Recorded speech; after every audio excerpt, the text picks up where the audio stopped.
Hey everyone, it's Suzy here from Barcelona, and today I have my friend Kleber with us. He is originally from Italy, and now he's in Shanghai talking to all of you. Hi, Kleber. Hi, Suzy, how you doing? I'm good. I'm good. Well, it's nice to do this with you during my quarantine time at home. Yeah, Europe, everyone is still in quarantine. Here, the situation is much better. Everything opened again, and life start to almost get back to normal, let's say. But Oh, yeah, let's see. Let's see. let's see. I don't want to say anything because very scaramantic. But yeah, that's the kind of idea that we hope that everything will get good here, and hopefully also outside China, everything will get good Hope soon as so, well. yeah. Now it's actually Easter. Here it's called Semana Santa. It's a very important Mm. festival here. But Yeah. now everyone is staying at home. It's great weather outside, but we are all Mm. staying at home anyway. Yeah, also in Italy, it's a very important, a Yeah. very important holiday. But I think all my friends are saying like, oh, we have to stay home, and but they should stay home because a holiday is a holiday, but it's very important that everybody stays home in a way that Well, we get rid of yeah. this virus as much as possible. Yeah. Yeah. Well, so Clever, like people don't know you, right? So I would say like you have had very different journey than most people, Mm. most of the even like foreigners in Yeah. China. And like what you practice is called Wing Chun, right? Wing Chun. Is that the right pronunciation? Yeah, mention. Yeah, Yeah. Wing Chun. Like Wing even Chun. me as a Chinese, I only got to know it from the movie Ip Man. From the Like Ip Man movie, yeah. yeah, from that movie. And so for me, it is like, wow, like why Wing Chun? Why you were attracted to this? Why you came to China for this? Well, like when I was very little, as everybody, I started to watch like kung fu movies, Bruce Lee movie, Jackie Chan, Jet Li, and I really fell in love with kung fu, and I started to practice a few different styles. But then I decided, even though because all the other styles that I was practicing, they were pretty much like resembling like animal doing some very weird stuff. But then I met Wing Chun, and it was very practical. It was very scientific, which was something that it was very hard, at least for me, before to find in all the other style, Chinese style that I was studying. So I was like, wow, this is super smart. I found out that the style was really smart, and fell in love with this kind of very logical approach. That is super different from any other Chinese kung fu.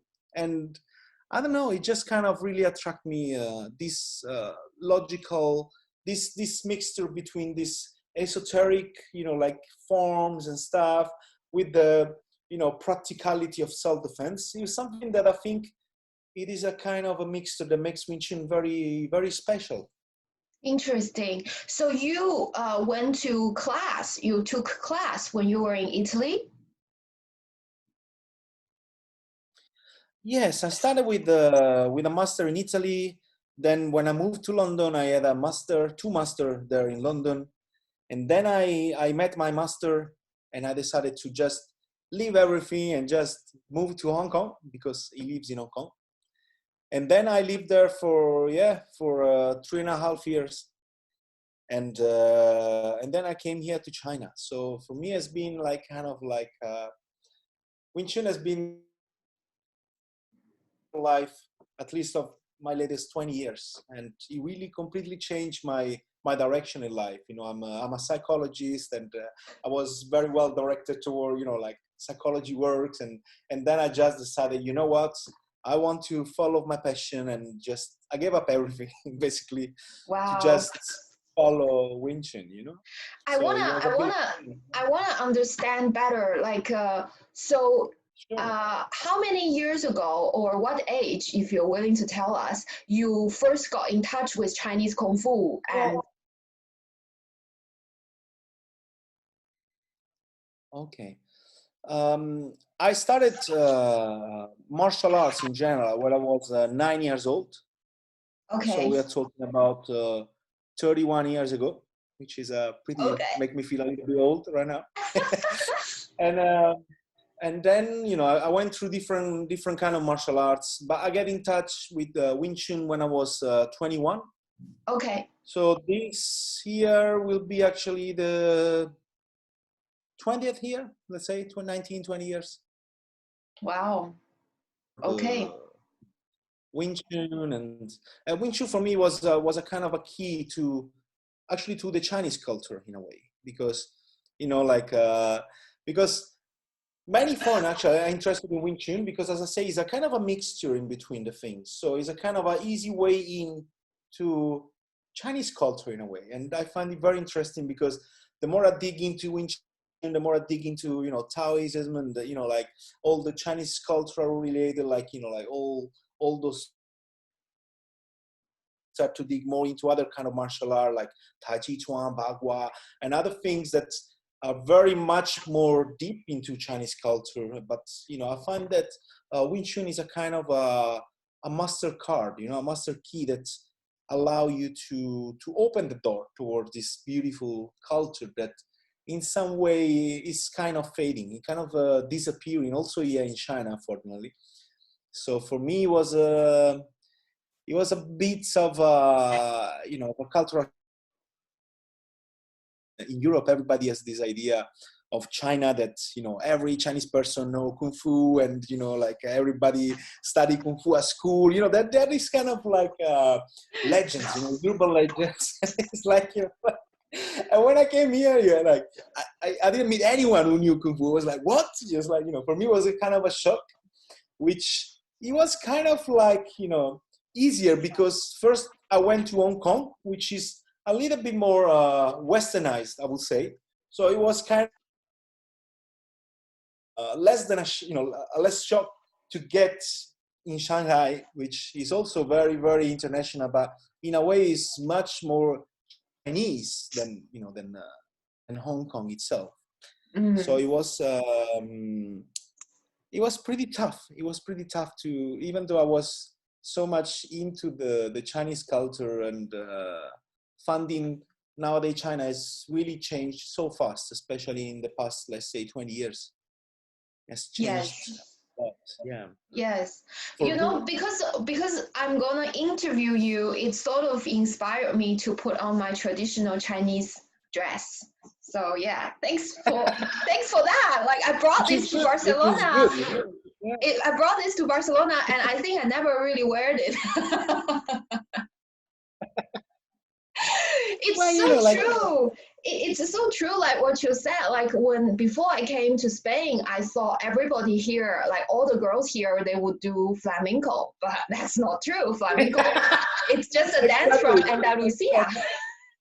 Yeah, exactly. It's very Okay. similar in a way, and to me, it's still a kind of like because here you met all this kind of like, especially probably in Shanghai, because probably right now Shanghai is the main city. Let's say like Beijing is the political city, but Shanghai is the driving city of all Asia in a way, and it's become so much advanced for so many things. Like like here they use like WeChat, Weibo, like Taobao, which are things that when I go to Europe or America, I really miss it because it's that fun. Because people have this kind of idea of China, which is like still back in time. They think like, oh, as a Western, we are technologically advanced. They have this kind of idea, which is really not the reality here. Yeah. China is going so quick. I mean, I've been living here, and I've seen like in the last 8 years, it's just changed so much. Changed so much. The life itself, just through an app like WeChat, that I don't know if people in Europe know what's WeChat in a way, but because No, not they many of don't. my I explain to people like it's a combination of WhatsApp and Instagram, and then yeah, the same app you can use to pay stuff. You can pay your utilities, pay for your phones, and yeah, that's how I everything. explain. Yeah. Now it's become really like it's essential. You cannot live in Without it, no. funny in a way. I You cannot know. live because you can do anything pretty much.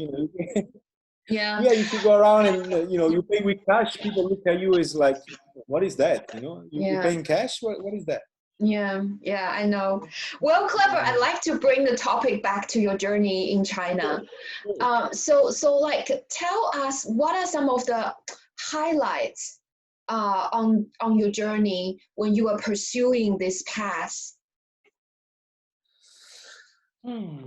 Well, there've been many because like this journey has been a pretty long journey in a way, and it kind of like I don't know how to express it. It's in a way it's like a loop that always get back to a certain point, but it's like a loop that goes higher. It's like a spiral it's like the way that the solar system moves in a way. For me, it's been always like going towards a certain direction and saying, oh, wow, this is the direction to really understand Chinese Kung Fu. And then it's like, it brings you on the opposite side. Say, oh, I was completely wrong before. And then in a way, it just bring you back on the same way, but with a completely different understanding. So for me, it's been a journey of meeting so many different interesting master. And when I say different, I see completely different from the way we see life as, at least as I see it as a foreigner, like, because we as a foreigners, we grow up in a society that grow up into this kind of so-called logical system based, like from Plato, Aristotle. We have this kind of very logical system to do things, uh, and I noticed that, like that is not the way they do things in China. But for many reasons, people, oh, this is not very logical. But actually, Chinese have a very experiential way, a very practical way to look at things that they might not look very logical in a way, but they are very interconnected, and they can understand things from a complete different way, which really Mm-hmm. like kind of opened up my mind in a way that I could not really expect it, because I always tried to approach it from a very logical way. So you do this, you do that, and all those people just happen on the journey. Moment that I really feel like, okay, now I think I really figure out my journey. Then I met my Sifu. Yeah, when I was there in London, actually, I was already teaching Kung Fu. So I was kind of like, oh, I'm really good. Like I'm teaching Kung Fu. It felt pretty good. But then I met my Sifu, and I thought like, wow, like I don't really understand anything about Chinese Kung Fu. This guy was like mind blowing. He was like 65 years old, and he could kick my ass so easily. And it's like, wow, who is this guy? How can he do that so easily? And then I decided to because of like this meeting I had with him, it completely changed my life. I gave up like my life in London. I was working as a psychologist. I had a Korean fiance back then, so I just moved to Hong Kong, gave up, You still sold have all an my Asian taste. oh yeah, Asian girls, is let's say is but that is something like I got, since I was a kid, like watching Japanese anime or reading Japanese manga. I think that's as a foreigner we call it like a yellow fever. In a way, I just like Asian women in a way. So it's that's so. Then I gave up everything, and I just went to Hong Kong. I didn't speak the language at all, zero. I didn't know anyone. Zero. It was a bit crazy, thinking about right now. It was pretty crazy to do it. And Yeah. Where exactly are you from, Italy? Like which city or village? I'm from Rome. I'm from Rome, Ah, the okay. capital city. Yeah, is Okay, okay. and actually, I find that those Italian and Chinese culture, because they're both very old, they're quite similar in a way for many things, because they're all very family oriented, and like they have this kind of huge tradition about food. So in a way, it felt kind of like being home, far away from home. I don't know how to explain this kind of I sensation. understand what you mean because I have very similar feeling to be here in Barcelona actually, but that's not going there. But Yeah. what you said about what you observed, how Chinese people operate or think or do things differently is very interesting because I'm a Chinese, I grew up in China, and then I went to Australia for 5 years, and I'm with foreign friends all the time, and now I'm living in Barcelona. Like I am aware of this. It's just so interesting to hear this from It is. your perspective, you know. And but my question is, how do you Yeah. think? In a way, yes. Sorry, like my question is, how do you think this Chinese way, let's call it, of approaching stuff, of looking at things, is related to Chinese Kung Fu or Wing Chun, especially? Well, I would say, like, it's like to give a very general example. That is the way that sometimes my masters explain things to me. They say, like, you need to understand that, when, for example, you have in Western medicine, when you have a kind of a problem, for example, you have a liver problem, the Western medicine will go and cure the liver. Yeah. Hey, Chinese medicine will go all to cure all the other organs around, because they think that the liver is not working because all the other related organs, they don't support energy to the liver. So they have this kind of a very holistic kind of approach, which a foreigner would like to put things into boxes. Say, oh, okay, this is red, this is yellow, this is blue. And this kind of mentality is related in everything in Chinese culture, because everything is interrelated with the language. For example, it's kind of a nightmare for a foreigner in the beginning to get into the idea of the Chinese language, because they have those characters, which for us is very different, because in a way for us it's just we're an alphabet. When you read, when you learn how to read the letter, you can read basically anything, even if you don't understand what is it. But in Chinese, you need to learn the character, you need to memorize the character, you need to write it 1,000 time down, and in a way it's not logically built, because it's such an old language. In a way, like Italian is very similar in a way. So for example, like, many things, it seems sometimes that they follow logic, so you approach it logically, and then you cannot understand it. So the only way actually to understand it is just you give up your logic, you just give up the logic, and you just experience it, you just immerse yourself into it without really bothering about the logical sequence. And the moment you are inside it, then everything will make sense. I don't know, it's very difficult to kind of explain. I understand. For me, it feels like this is the art of surrendering. It's like give up your control, like the need to control, because the logic and to try to think about this and that is a need to control stuff. So for me, I feel it sounds like the art of surrendering. Mm. It is. Also because anything is interrelated, they bring this into, it's not just about the language or the Kung Fu, they bring this into anything, Yeah, it's true. It's aspect of the life. And I just call it Chinese way of doing stuff. Like, it's, yes. You can say that. It's very, very, yeah, it's a Chinese way to do things. With yeah. sometimes, they drive you crazy in a way sometimes, for certain kind of things.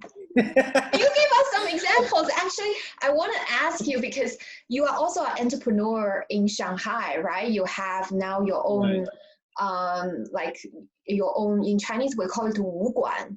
It's like you teach people this Wing Chun practice, Wu Guan.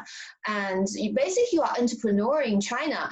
I'm sure there are many, many challenges and things that, because China is so different, So it would be interesting for us to hear some of your real challenges. Yeah. Well, like there is a huge barrier for me especially in the beginning, when like coming here, not speaking at all, and again not knowing anybody. In the moment that I came here, because my sifu told me like, oh, you should go to China to teach kung fu, which to me was a little bit like, oh, well, a foreigner going to China to teach kung fu is a little bit like I and think that one like, itself is very challenging because I know Chinese people could be skeptical about that, you know? oh, they're very skeptical. They're very skeptical. They still are very skeptical. Many Yeah. people, I many people that just working in the dojo, they just look and see a foreigner and they just leave. They don't even care about what they do, and there is still this kind of belief between people, like that if you're not Chinese, you cannot really understand Chinese Kung Fu. But in a way, I understand that, because as we say, it's really to understand Chinese Kung Fu. If I say, for example, like, I do boxing, Western boxing, and then you just do Western boxing, in the moment like how to throw jabs, uppercuts, something, But it's true that, to understand Chinese Kung Fu, you cannot only do Chinese Kung Fu. That is the point, because a Chinese Kung Fu master knows a little bit, about Chinese medicine. He knows Taoist principles. About Yes. ancient Chinese archery.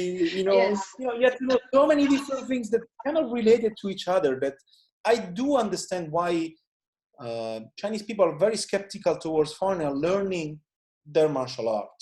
And it's also true that every time, at least, I know so many of my friends are a foreign teacher of Chinese Kung Fu outside China, Europe, America, Australia, and all of them, they study Chinese Kung Fu and they bring it back to Europe, but they have to teach it in a way which is a very logical approach. Otherwise, foreign people will not follow it in a way. So I understand why they're kind of like, in a way, they're very jealous of their own kind of approach, because most of the time, 99% of the time, like, we try to take it and transform it into something that sometimes is not really what Kung Fu is, in a way, Okay. Because Kung Fu is not just a martial art. It's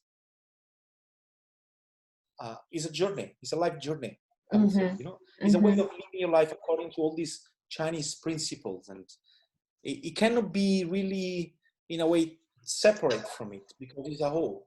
Yes, yes, absolutely. So how did you go through that challenge? Because I know there are many, many Chinese learning Wing Chun with you. I saw them, and I even know people who are learning with you. So how did you go through that challenge? Well, first of all, I had to show them how much 真功夫, the the first real thing, Kung Fu. well, I mean, first of all, they want to see. Chinese are very practical, so they say, okay, what can you do? They all of them kind of in the beginning, different kind of challenges. They want to experience what I can do. So they come, like, it's not really challenging you, but they want to see what you can do. It's not really like they come there and they challenge you in a way. Some do, but most of them, they just want to see, show me what you have. And they want to see what you have. And in the moment you show them that you're pretty good, then they will see like, oh, how much this guy knows about the Chinese culture. So they want to see how much you know about it, and they want to see the way you teach it. Because in the beginning, for example, I was really trying to approach it from a very low, and it didn't work. It just didn't work. No matter how many times I tried to you have no idea how many times I rewrite the system, to make it more kind of like logical and things. It didn't work. But then in the moment I say, okay, you know what? Let's just follow the Chinese tradition and approach it in a very Chinese way.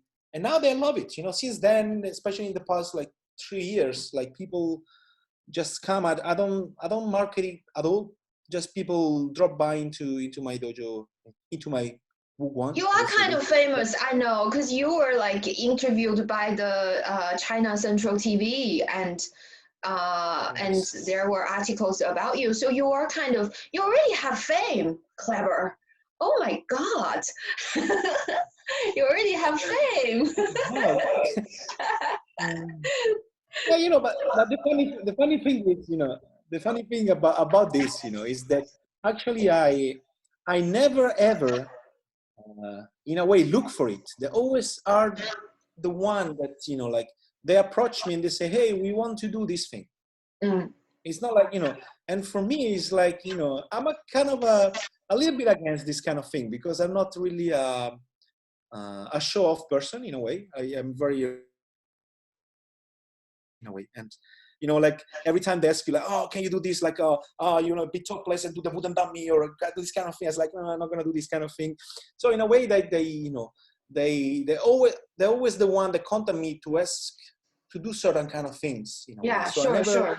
look for it. And it's so funny how much they spread, because they contact me so many different times, and everybody, as you say, here is using the app, and there are so many different apps that they share those kind of content, and they always want to do this kind of thing. So I would say this is actually a very important quality according to Chinese way of doing things, because this is like the humbleness, which is deeply embedded in Chinese culture, and at least like we believe like the real master does not need to show, does not, like this humbleness. It's yeah. very, very important in Chinese culture. It has a shadow side as well, but yes, I think it's exactly because of this quality.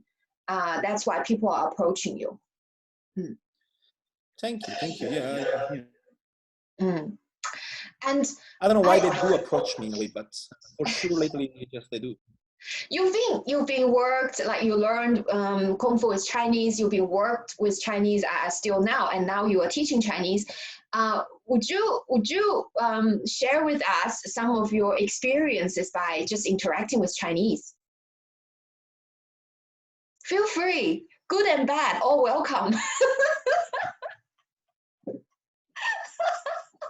Well, like in a way, as I said, it's very, they have this kind of very, because for some things, Chinese are very traditional, really incredibly traditional. For some other thing, they're so much open-minded and so much ahead, with the future doing thing. So sometimes it's kind of weird to interact with them. Anytime I approach, like, one of my Kifus in a way that. Wait. Yeah, Please give examples, like yeah, what? okay. So, for example, when the first time I went to most of my Kifus places to learn in a way, most of them, it's not like, in Europe you go to the master, you go to a gym and you train with them, like you pay them and you train, you give a monthly fee, and they teach you a certain program, what's the program, and you do whatever. Yeah. Here with Chinese is much more difficult, because in a way, you have to be introduced by somebody. So you have to know somebody that already trained with this guy. So it's a kind of pre-filter. Then this guy will introduce with a letter, will introduce you to his sifu. Then you go to meet the sifu, you have tea with them. You have a tea ceremony with them, in which they will kind of see if they like you or not, in a way. And then, No, you it's have to no see idea.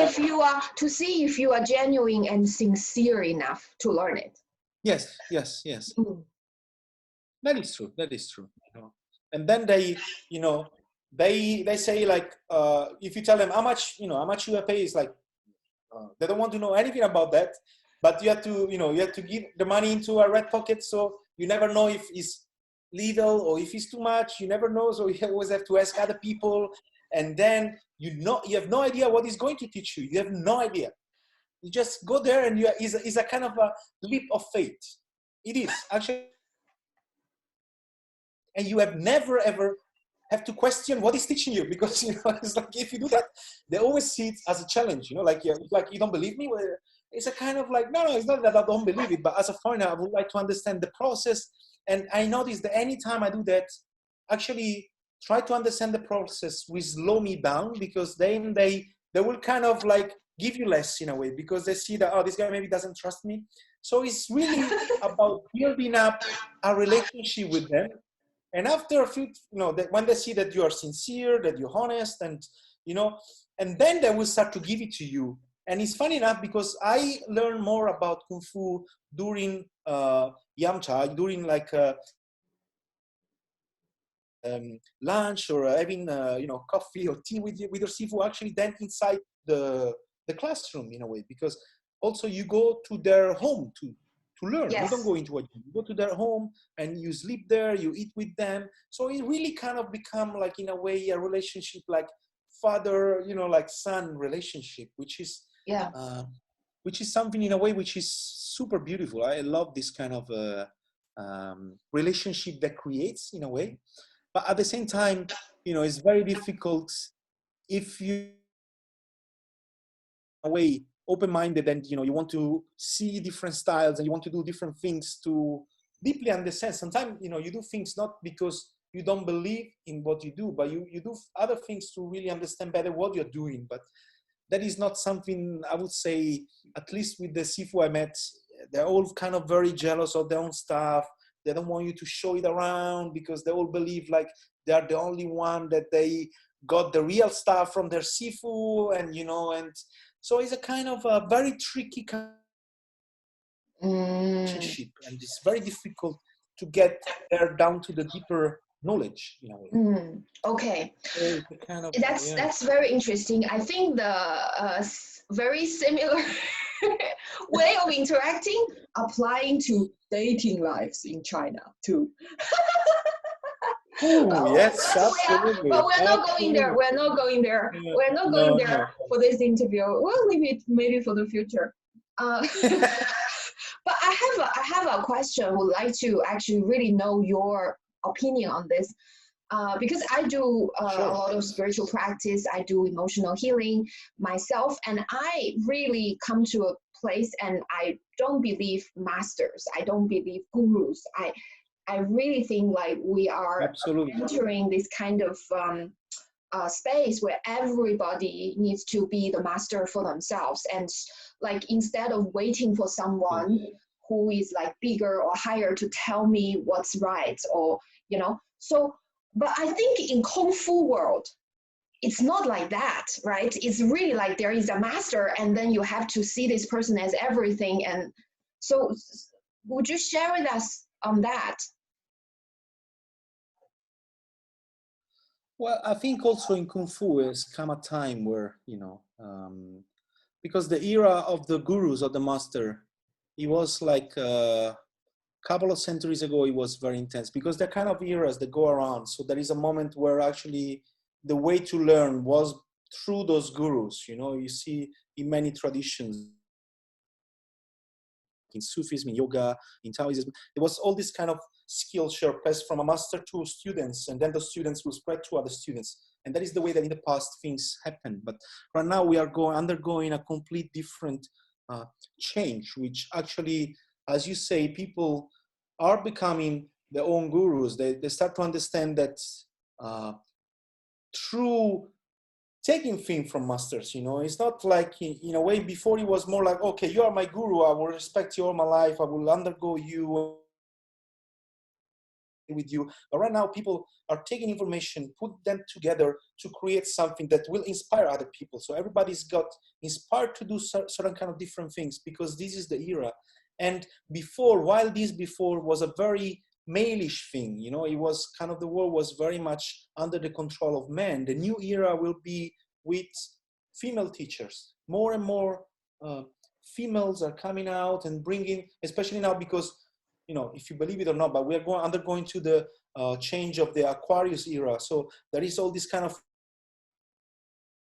energy coming more and more, and that you also can see it in the Hollywood movies. Lately has been undergoing this kind of like very feminine heroines and stuff, because there is this kind of shift in the society that is not anymore about learning from a guru, but learning from different people, experiencing from different people to come to your own conclusion, create something very, very personal to inspire other people to do the same. And that's very much many, many women teachers coming out, which I'm very happy. It's we had enough of those male teachers. We have seen, like that side of the coin, but we haven't really seen this female side in a way. So think about the past, only literally probably in the last century, women start to come out in literature, in movies and things, but it's still a little bit, like women are coming out, and there's so much to say, so much to teach to men in this men's society, with also are becoming different. Before the concept of men, the concept of women was completely different, 50 years ago, 100 years ago, 200 years ago. Each era has the concept, and nowadays people have difficulties to adapt to things because everything goes so fast, so quick, because of the internet and the way people connect. People have very much trouble to adapt to things because the changing is just speeding up so quick that many people, I find lately, many, especially the new generation, are very much confused in a way, are kind of like lost in a way. But it's a natural process where if you want to leave the safety of the so-called master, which will show you the way, if you want to find your own way, it will become very confusing and you feel lost until you really find yourself.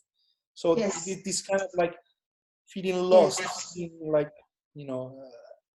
Absolutely. it is part of the journey. It is part of the Yes. journey. Yes, absolutely. And what you said about there are more and more female standing up to do this is very interesting, because I do feel, even though, let's say, I'm a female, but I also have masculine energy inside. And if I want to be a fully like a embodied or femininity, I can't have that until I balance with my own masculinity. So it's about harmonize, to have both and to work together. It's very interesting what you said. It is, but the way in which society wants, like those, I mean, like the male energy doesn't mean, because some people see like, oh, my feminine energy, this means that I'm acting like a female, or the female see the male energy, then this means I have to act more like a boy. See it like that, all of us have this kind of like yin and yang energy inside, like female and male energies, but the way that the male energy inside the female is very different from the male energy inside a male, the way it will express itself. So sometimes I see people, many the society is trying to say, okay, you see those men that are really try to become like more female, and this woman try to become man. That, I don't think that is the way to go. I think the women, they have their own ways of understanding, of expressing themselves and embracing, actually in the moment that will embrace their femininity in a way, they will get in touch with this masculine power, and they will express things in their own way, instead of trying to blend it in a mix where we say, we are all the same. I mean, we have all the same kind of writing, but it's true that we are different. Men and female are different, Very and different. those kind of difference should be understood, be actually explored by both sides. That is what makes each other interesting. This kind of different polarity that attract each other, instead of trying to, I'm a woman, so I need to be more male-ish, so I need to be in power and control the way the men do. No, it's very different. It's very different. The way that female express power is very different from the way that men express power, and it's very beautiful and so different. That is very interesting topic. Completely agree with you. It's very interesting topic for me as well. But our time is limited. So I think the last question I would like you to share with us is, right now the focus is really on China, and everybody wants to know things about China, but they maybe don't really have opportunities to visit China. And so they can only get information from the media. So what would you like the world to know about, first, Wing Chun, Chinese Kungfu, and China?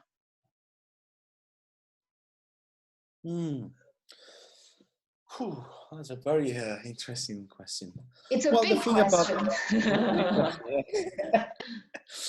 Well, I think that in a way, many people that have not been in China, like me and many other people before coming here, they have this kind of idea of China given by the media, which is in a way is exaggerated, and in another way, it doesn't really touch certain kind of topics. So people have a very kind of wrong understanding of what China is. China right now is, the no matter where you put it, is the economical power that is coming out in the world, and the Chinese mentality, no matter the way people want to put it, they say like, China came out of this because, they're under a regime, they're under this government that do certain things in a certain way. And it might be true. It might be true. It might not be true for certain things, because everything is good for certain things and bad for other things. The way China is facing the new era, is facing this kind of virus, and it kind of like, it's true that here basically they killed the virus in, let's say, less than 2 months. Now the situation is came back completely to normal, and it's a bit sad, especially for me. For example, I'm Italian, and see the way that my government in a way reacted, the virus. They say, oh yeah, whatever, it's not that, it's not that important that we act in a certain way. We cannot keep people in their home, but now that people are in the home, they will stay there indefinitely. We don't know how long it's going to be there, because the virus spread so much, they didn't take action before. And the way we can agree on certain things, or we cannot agree, because it's true that China will always do things differently from other places, because that is what China is. But people have this kind of wrong idea. It's like, because of their governments, because of their mentality, they do things in a certain way, which is true. But some people, most of the foreigner that I talk lately, they kind of like blame Chinese in a certain way for so many things, that all this kind of like raising that we see in the beginning, that people were blaming China for so many different things. And the way I see it is like this kind of things, everything happened for a reason. If we have a virus right now, it happened for a reason. It came from whatever, doesn't matter, if it came from China, when it came from America, nobody called it the American virus. And when it came from Europe, nobody said, and now everybody's like, the Chinese virus. And I just, in a way, because the world is changing, the world is really changing. And this virus is something that, in a way, people see only the bad side of it, but in a way, is something that forced people to be together with their own family, in a way, to be focused on different things. So there is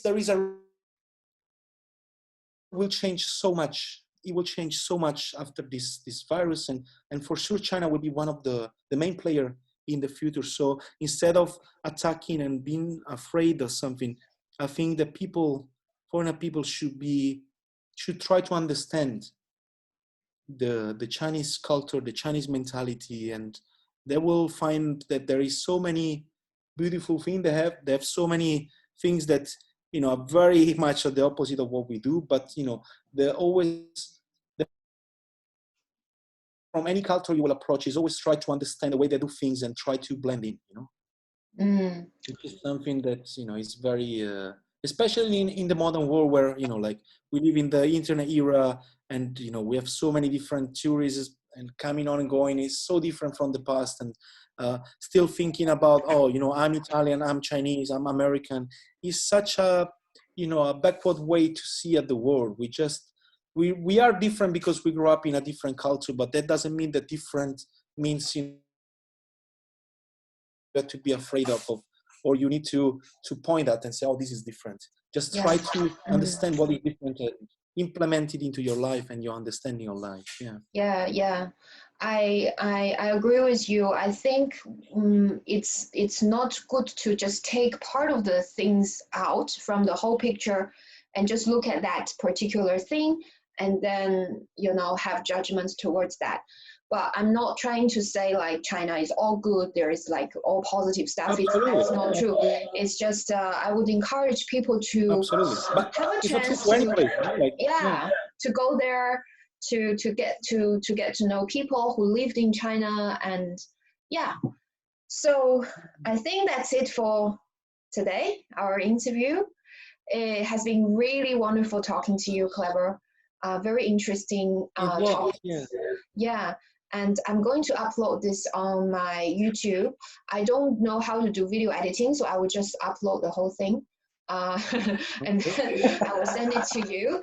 And for those who want to get in touch with Kleber, I'm going to put his website and other social medias down in the link below. And I will see you guys next time. Thank you. Bye.